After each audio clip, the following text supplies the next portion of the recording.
Hello and welcome to the Point to Rise show. This is your host, Susanne, former international ballerina that found her passion in mindset, business, and technology, and is today the founder of Rise Media. It is my purpose to use all the experiences of my past to create a better, financially sustainable future for the performing arts industry. And that starts with every single one of us. I believe that being you is your superpower. And I am here to guide you, empower you, inspire you, and give you all the resources you need to rise above what you think you're capable of.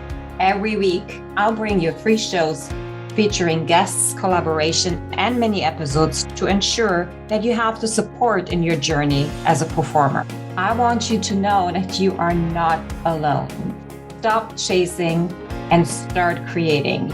Your success starts now, here with you. So let's go. And we're back. Welcome back to the show, guys. Thank you so much for tuning in. Today we have a very special guest. I'm so delighted to have this conversation with him. His name is Michael Greer. He is the president and CEO of Arts Fund. Michael has a professional background in both for-profit and non-for-profit leadership in the US, India, and China. He holds an undergraduate and advanced degree in economics and education and an MBA from the Wharton School. He is a trustee of Downtown Seattle Association, Seattle Metropolitan Chamber of Commerce, and the United Way of King County. Greer started his professional career as a professional ballet dancer and came to Art Funds after leading Oregon Ballet Theater as their executive director. Now, today we're going to go all into his path. Why are the arts where they are today? And the Art Fund of Washington State actually released a beautiful, very in detail studied and accumulated COVID study on how COVID has actually affected the performing arts or arts altogether. And we're going to dive into this today. So without no further ado, here is Mr. Michael Greer. Michael, I am so thrilled to have you on the show tonight, wherever you are, whenever you're listening. Thank you for making the time. I know you're a busy man, but thank you. I really, truly mean that. Susanne, thank you so much. I'm really excited to be here, and I hope that we can dig into some important data here over the course of the next hour or so. Oh yeah, we will. Absolutely. You have my promise. Okay, so I introduced you as what you're doing, where your career has taken you from professional ballet dancer to executive director and CEO of the Washington State Art Fund. How did you get there? Who have you had to become? Oh wow, long day, in order to take that on? Because, and I'm mentioning that because dancers not always or very rarely actually find themselves equipped and worthy of stepping into the business world. Can we go there? Please, I think it's a really important place to go because I would push back against what you just said in that I really feel that dancers particularly are incredibly well equipped to go into the business world, the entrepreneurial world. I think that the lessons and the discipline that is required to achieve any type of career within dance is as stringent or as applicable to any set of learnings that will take you into finance or business or any other aspect of the for-profit world. For me, it was, after I quote unquote retired, I wanted to I was interested in finance and economics. And so that's what I did. And I went back and got degrees in those areas and, really kind of fell in love with the idea of how markets and people organize themselves in order to allocate resources. But to pivot back to kind of the dancer question, I think for so much of my life as a dancer, I really, you really focus on what are the day-to-day skills that you need to perfect in order to perform at that time when it's necessary. You're building all of these skills, you're building all of these resources so that when the time comes, when you're on stage, you are able to deliver regardless of the situation. And I think that mentality is very, very applicable to business, because you learn a set of skills, whether it's finance or whether it's any other type, whether it's law or whether it's medicine, depending on where you want to be in the for-profit world. And you develop those skills in a way so that when the time comes, you are able to deliver no matter what. And I think dancers and performers in general have a really good understanding of what it means to have to deliver no matter what. It's the show must go on. And I think in a lot of businesses, that is a skill that serves you very, very well. So I think that dancers are particularly, well positioned to transfer into other areas of the world, whether it's for-profit or nonprofit management or, off the stage. Thank you. I did not mean to say that they're not equipped. Let me be really clear. I think, just as you said, I think dancers, artists altogether, high performers are more equipped than most people to actually step into that scene and into these kind of arenas. I think we just don't believe ourselves that we actually are, because we've been taught that, I'm just speaking about myself mainly, that when you're a dancer or you're in that scene, that's all you can really do, because you've given your life towards it, right? And really the arts don't relate to anything else. When you're in the arts, that's the only thing that you can do. And we're talking today so we can actually break those barriers down and make you understand and give you the confidence that you're capable of doing anything and and follow your intuition and your interests, because they always will serve you as an artist as well.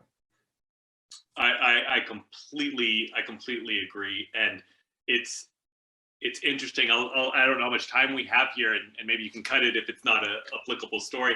But in my experience, I have two groups of individuals that are very well equipped for positions where failure is not an option, and I've seen that in roles like oil and natural gas, or law, or situations where failure has significant impacts on the people around you, significant negative impacts. So, you really can't fail when you're putting a pipeline together, or you can't fail when you're defending somebody's freedom. And the two categories of individuals that I've found succeed quite well in those areas are military and ex-military, and performing artists, because they have both built a life and a career around situations, high pressure situations where the curtain remains up, right? And no matter what happens, you must deliver something. It may not be at the top level. It may not even be what you thought it was going to be, but you have to deliver something, and it has to be something that is worthwhile for the audience or the stakeholders that you are presenting for. And so I think, again, I think performers and dancers in particular are really well positioned for that. And you're right that quite often we don't have that kind of confidence for a number of different reasons. But I think perhaps that is maybe a little bit different for those young dancers today than it is for us, or was for us when we were making the transition. Let's hope it is different, right? Yeah. That's why we're talking. We're just giving you basically the permission to anything and everything you want to do. You're not cheating. You're not, but it was that one thing, one lane mentality. I had to sign a waiver to say I won't do anything else. I couldn't go ice skating. I couldn't go piano playing or violin playing or learning anything outside of what it meant to be a dancer. And yes, here in North America, we're families maybe already breaking that cycle with telling their children, you have to go to college before you can do this, and have an education in something else that excites you, which I find is a great idea. Why not have that possibility to become a more well-rounded artist. And also, I've never seen myself as I'm running my own business, but the more and more I learn about entrepreneurship and running my own businesses in the past, being a dancer, being an artist is all about running your own business. Like discipline is number one, self-motivation and inspiration, like you showing up on the days that you don't feel like showing up is what makes the difference as an artist and as an entrepreneur. Would you agree? Absolutely. And I think you could take it almost one step further and say, as an artist, you are constantly developing, you are the tool, you are the product, and you are developing that, and you're developing it in a way, right, that is, this can be taken the wrong way, so I hope none of your listeners do, but I mean, you are a marketable commodity, and you are developing that and presenting it to the world in the same way that you're developing a brand, any other product for your own business, or if you're an entrepreneur in any way. So I think there's a lot of parallels there. Well, thank you for pointing that out. It is so true. And I don't think we should take this as an offense, or if this offends us personally as a person, then there are a few triggers to explore. We are our own brand. We are, standing on stage, and we're marketable. What we have to offer, our authenticity, is something that is marketable, that can make a difference in somebody else's lives. And that's what arts are all about. Absolutely. Okay. Right? Okay, good. So let's go a little bit about Arts Fund. What is that? How did it come together? Who are you serving? What's the mission? Tell us all about it. Arts Fund is a magical organization, and I want to start a little bit with how I ended up at Arts Fund, because I think that's important. Our mission is to support the arts through leadership, advocacy, and grant making in order to build a healthy, equitable, and creative Washington. And I think it's important to kind of zero in on those three pillars of leadership, advocacy, and grant making. Those are the tools that we use in order to create, the community that we want to see through arts and culture.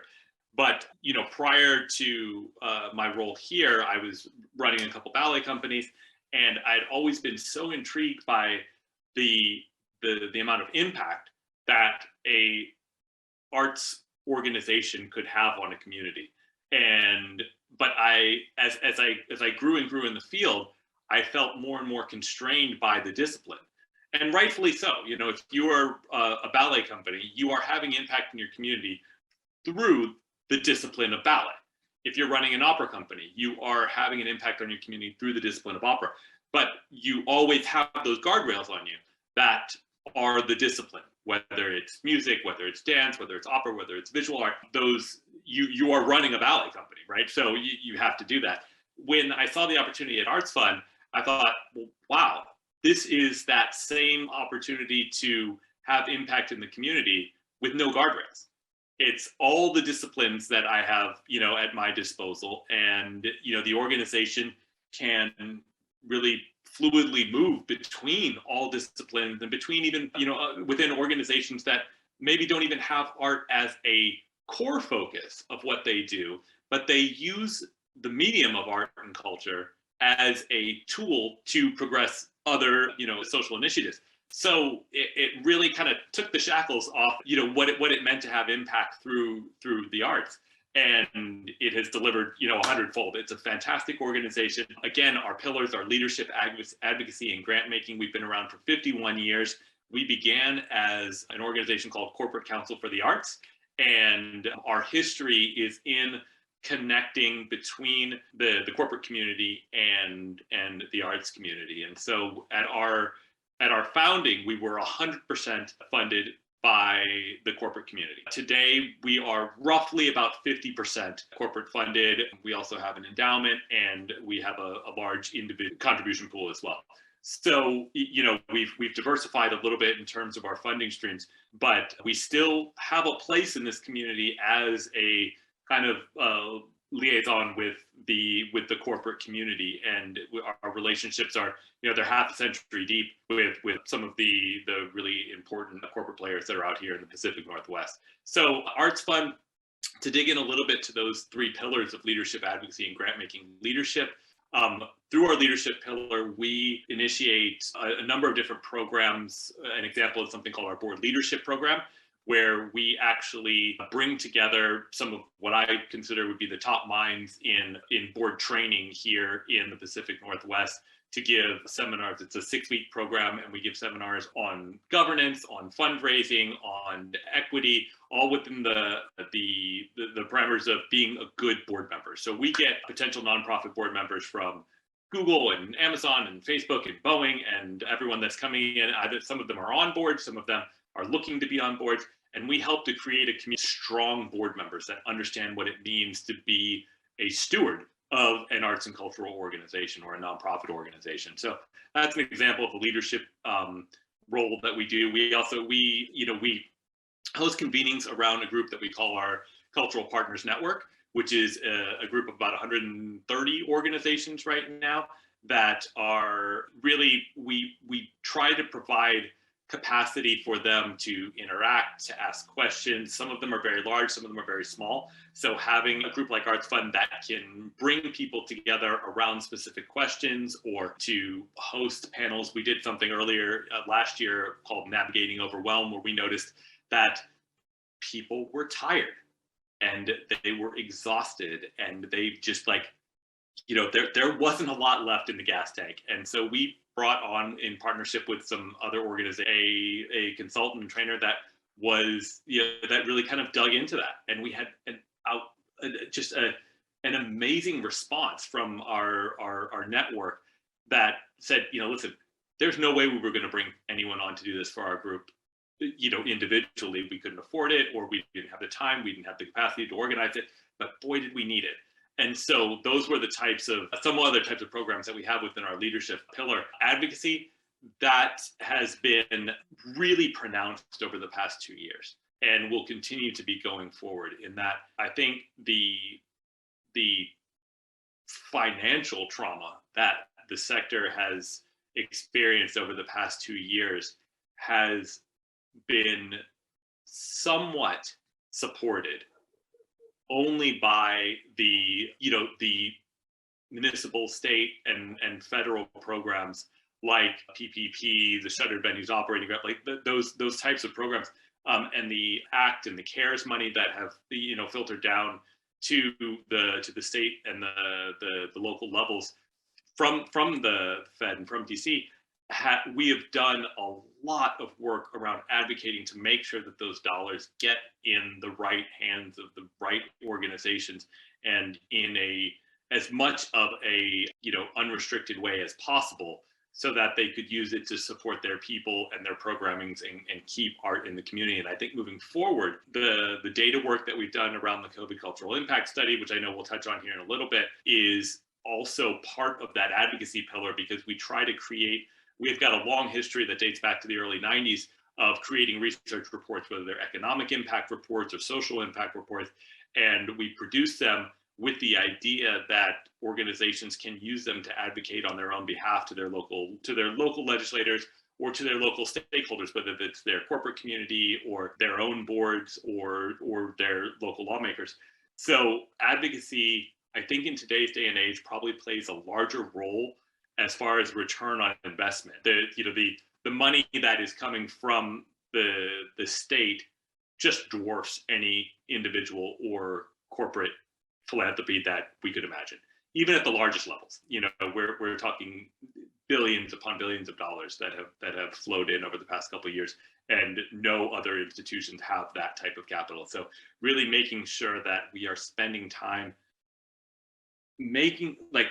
ensuring that arts and culture are not first and foremost, but they are part of the complete package that legislators are thinking of when they're thinking about how do we help our communities recover. So the advocacy piece is really key for us now, and I think moving forward. And then we have our grant making. We are the largest unrestricted grantor in the state of Washington. And we have been a part of the grant making community here, like I said, for over half a century. So, that is kind of what we're known for. But really, I think in today's day and age, we are so much more than Wow. Thank you for that. That sounds I have questions. that. Please. Okay. So when we're talking about leadership, and I heard that you're helping basically educate and train, I'm just using that word right now, board members so they can show up with more knowledge and more advocacy on the boards of these arts organizations. Did I understand? That is correct. Yeah. Yeah. So first of all, thank you so much for doing that, because I think that's an integral part of how performing arts organization altogether will flourish more and more with time passing. And if you can't answer that question, that's okay. But where do you see the biggest opportunity when it comes to leadership, and like where we're falling short-ish?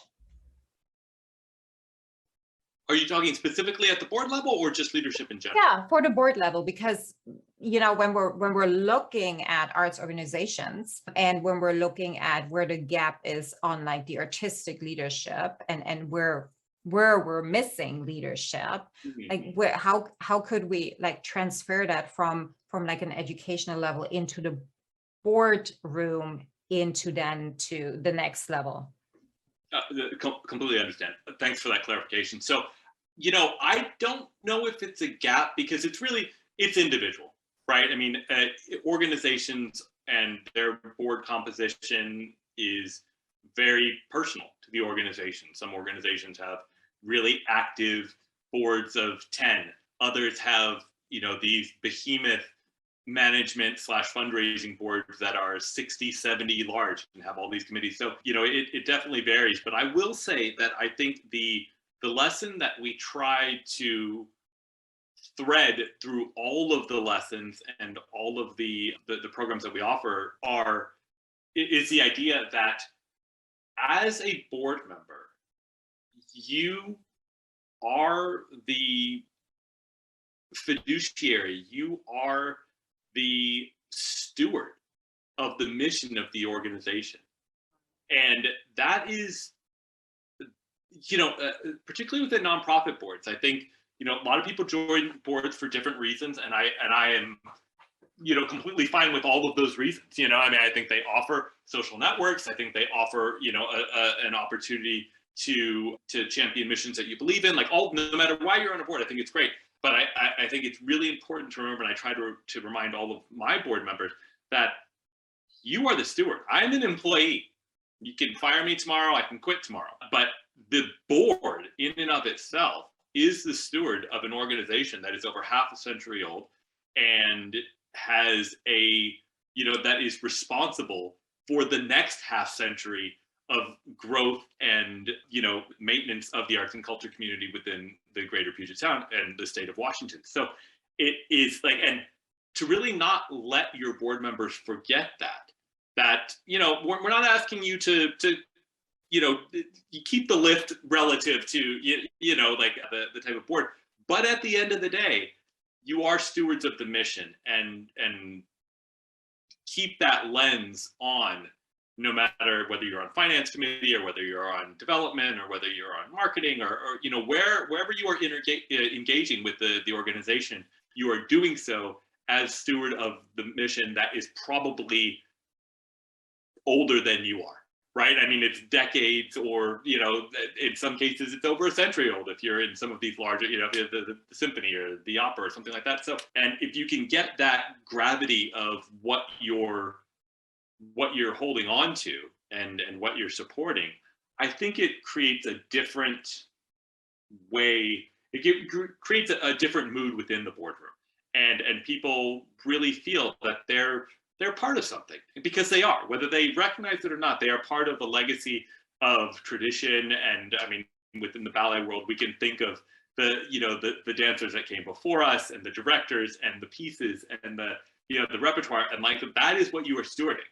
And that's a heavy weight, but it's one that we've entrusted to you, as a board member, and we think you deserve it, right? And so that's why we ask you to join. So I just think it's really important to keep that as a through line to everything that you do.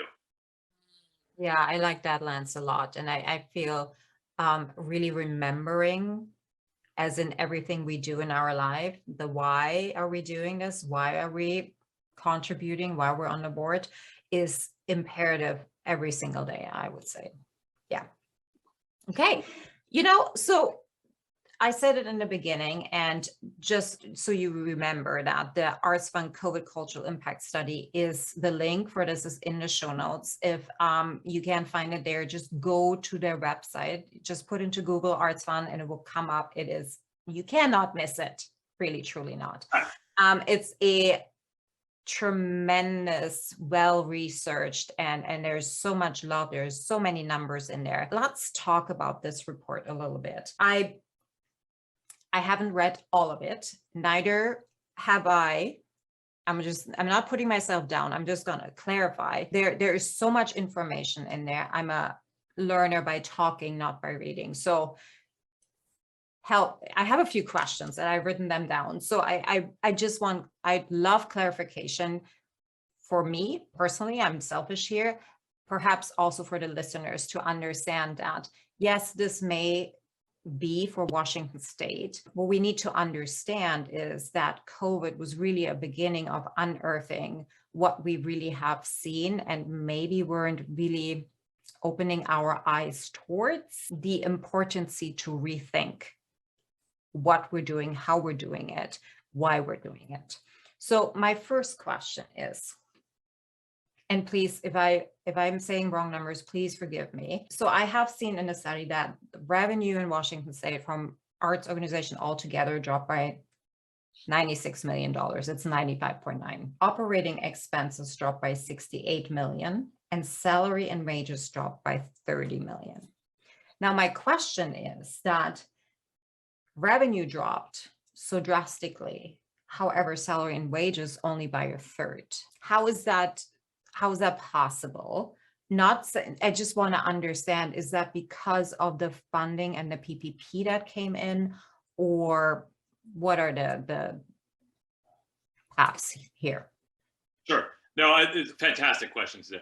And what I'll just correct a little bit, and that 93 million only represents the sample size that we were working with. Yes, so, absolutely. It equated to about 21%.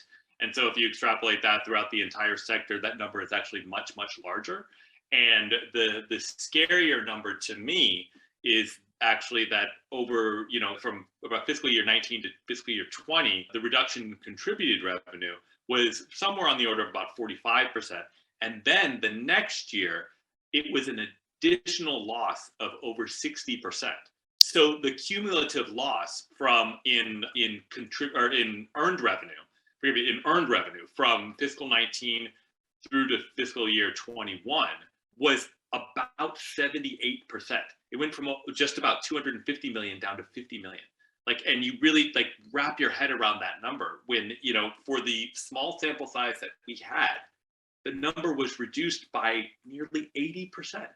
And that is just it's a mind-numbing statistic that is a complete and total gutting of the sector. And I'll answer your question now as well. But and again, we didn't do the data on your exact question, but what I can say is that I think that you are correct in the PPP and some of the programs that prioritized protecting the workforce. And they worked, which gets to one of our recommendations. I mean, don't kid yourself. These programs worked to a large extent. They prevented, when you think about an 80% collapse in earned revenue, yet we did not see a wholesale collapse of the industry, then, something worked there. And it really was these programs that fell into the contributed area. So I think that prioritizing the workforce was part of what you're seeing in that data. And I think that as much as that was also driven by program mandates, I also think that it was driven by the desire of the organizations. We did not want to lose people. That was, first and foremost. I spoke with so many leaders during the time that said, we are our people. And if we lose them, that mission that we talked about stewarding for decades and decades, it dies with them. And so I think that the industry really made a point of protecting its workforce. Okay, but please forgive me if I'm going too far. So here's what I've heard and what in 2020 came out over and over and over again, that artists actually ended up on the street because they weren't paid anymore. And that was in many organizations the case, where they were just furloughed. Okay. So do you think we could have done better? Like, could an arts fund maybe not saying, and let me reframe, could we as a community all together, or even organizations, prioritize in a different way? I don't know. I'm just like, I'm not judging. I'm just asking the question. Sure. Could we have done better? Of course. I think you always could have done better. And I think part of doing better probably would have started after 2008, when we recognized, seriously though, right? I mean, this is, oh, I love it. We as a sector are not very insulated to shocks in the system. Whether it's stock shocks, whether it's something like a pandemic, we run a nonprofit model, so we don't typically have huge reserves, and it is frowned upon for quote unquote making a profit, or keeping large reserves. Like our stakeholders are the community, and so it's I mean, from a business model or a kind of shareholder model, our shareholders are the community. So it's expected that we return value to shareholders on an annual basis. And therefore, if anyone that's ever run a nonprofit says, at the beginning of the fiscal year, here we are again at zero, and trying to make sure that our budget works. And if there's any shock to the system, then we're in the red and we've got problems. So I think that we could have done better, and we can do better in the future by creating systems that allow for a little bit more cushion and allow for more flexibility when the shocks do come. All that said, when you are looking at numbers, like our numbers said that 41% of the organizations that we surveyed had laid off, furloughed, or reduced pay. So, that is a massive number. As you pointed out, the operating expenses and salary and wages were reduced, but not by as much as we would have thought. And we did not see yet a whole-scale gutting of the sector. And I look at that as a win.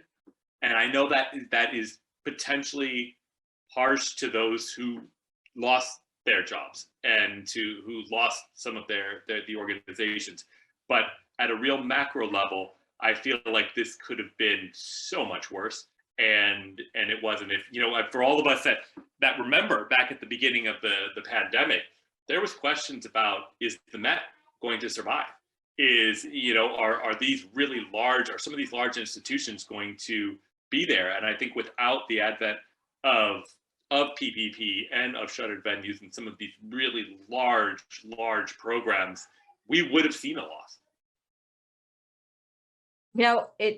And thank you for pointing that out. I think we really did. It's a success that many organizations are still alive. I know up here in Canada, we lost quite a few just because we had great support all around. However, we did lose a few. Question, when you were speaking, well, we were talking about, non-for-profits can't make profit or have like a cushion, something to fall back on. Let's talk about that, because I've heard it over and over again. I've read it everywhere. When we're talking about even the idea of making an arts organization a potential business that could make a profit, why is it frowned upon?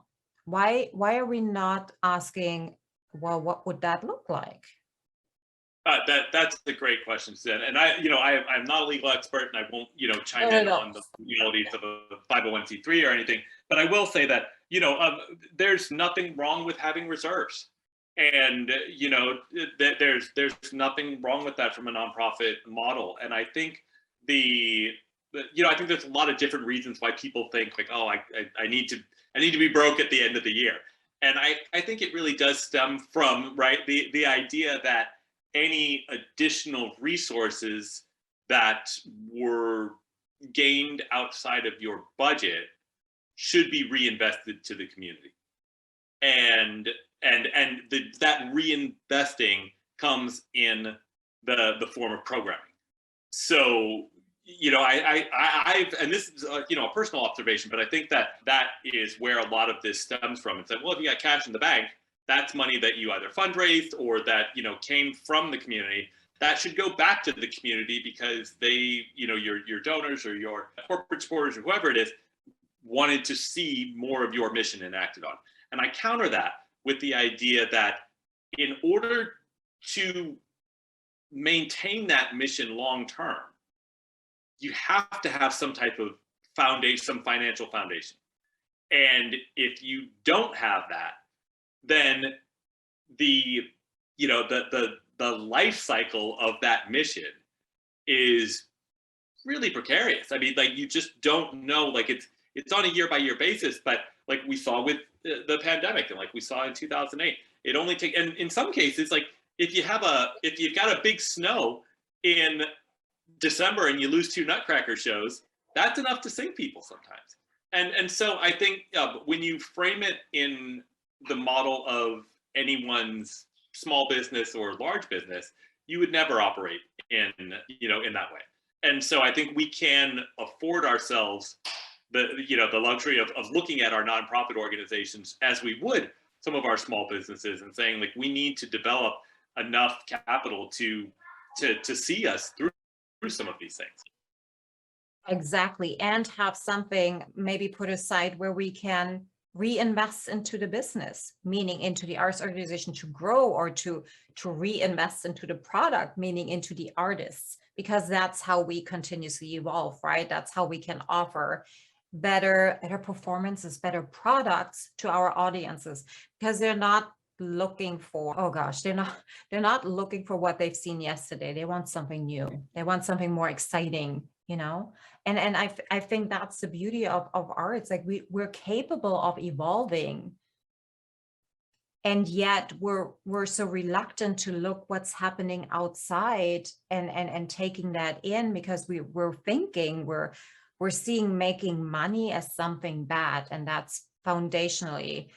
You would never run your personal finances like that, nor would you run your business finances like that. Which brings me to, I was in a conversation with some organizations not too long ago, and I was asking the question, hey, why are we still nonprofits? What is it? Like, what do you think you offer to the world by staying that way? And I'm not saying that you shouldn't be, but what is it? What makes you so special? And what I heard over and over and over again is, well, we're offering our donors tax deductions. It's like, okay, well, that's great. And I can get a tax deduction by opening my own LLC, putting money in there, and then I double it.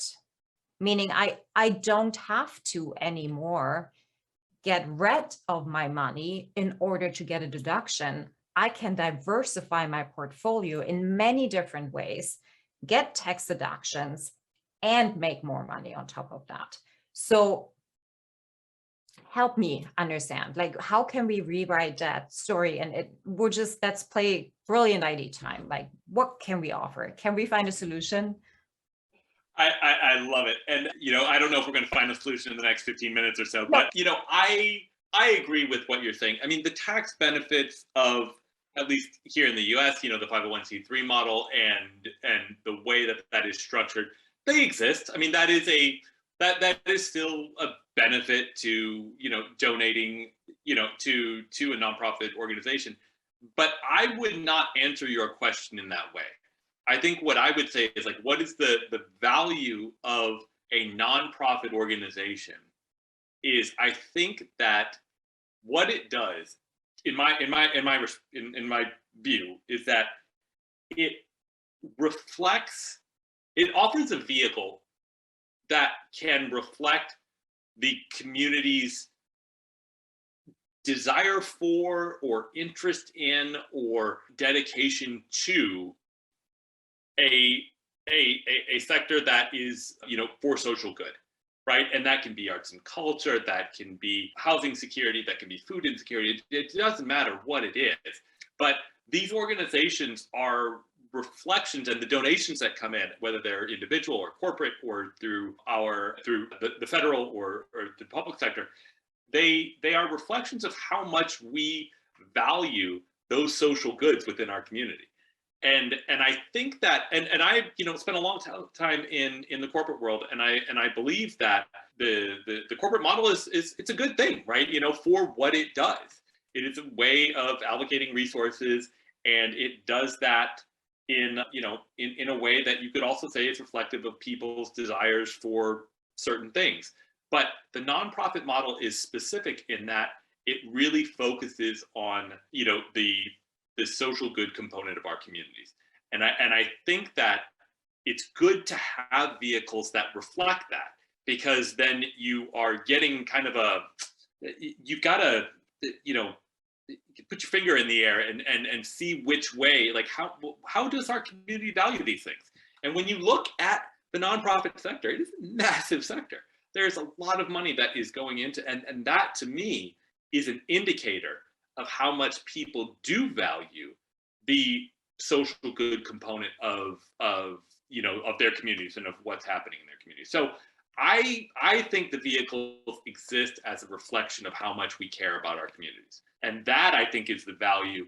Yes, you get tax deductions. Yes, there are maybe other financial benefits depending on, how you structure your giving.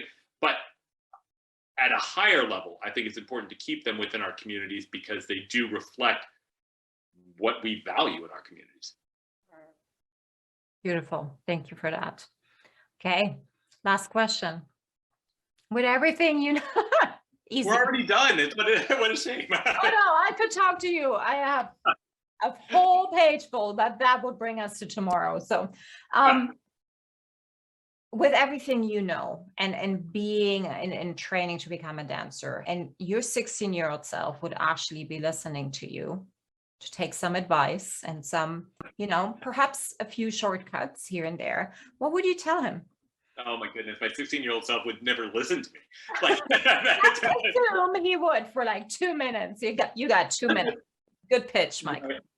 I don't know. Not much, to be honest, because I think that and not to say that my trajectory has been far from perfect, but I would say that the learnings. And that's part of being an artist, I think, too, is it's not just the successes. Shortcutting the successes, leaves you without the hard-fought experience of the failures, right? And I think that is so important for our youth and our adults. I mean, we're still taking risks today. You and I are taking risks, and some of them are successful, and a lot of them are failures. And we learn from them. And we move forward. And I think that, what I would say to my 16-year-old self is pay attention, right? Pay attention to everything that happens. Pay attention to the wins, pay attention to the losses, and grow. Because I've got 2 children of my own, and as much as I would love for them to have an entire life of successes and no failures and, flowers and rose petals and all of that, we know that that's not the case in life, and it never will be. And it's, we grow and we mature and we make better decisions because of the poor decisions that we made in the past.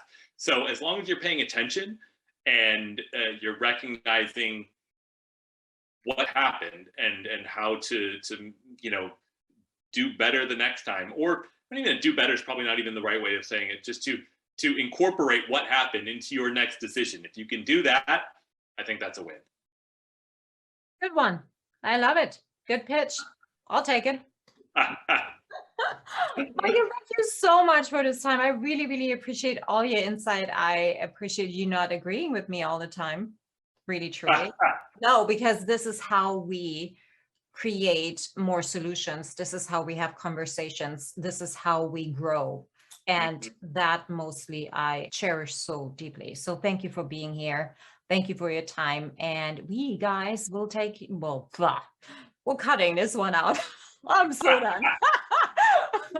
We will talk to you next time. Thank you for joining us, guys. Thank you so much for listening.